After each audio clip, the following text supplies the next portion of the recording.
Okay, now we're going to get that piece of code and pop it onto our WordPress website. So we have our code. We're going to click continue. You're going to make sure your advanced matching is on. This may not be toggled on. When you get there, you want to make sure it is on. Click continue. And then you're going to get here to this open event setup tool. So I don't want you to click on that yet. That's going to be a separate video. So now we're going to hop over to our WordPress dashboard, and we want to go to plugins, and let's go add new, header code, footer manager.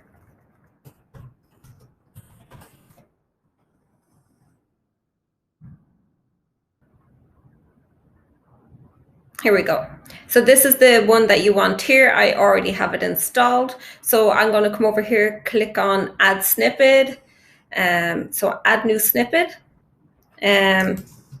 So I'm just going to call it, because I have a few different pixels on this from recording different videos and stuff. So for this purpose, this one is the FBVB pixel. So you want to ensure that it's on site-wide.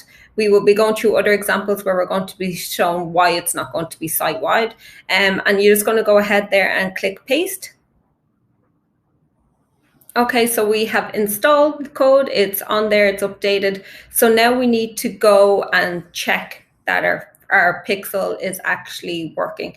So I'm going to show you that now in the next video.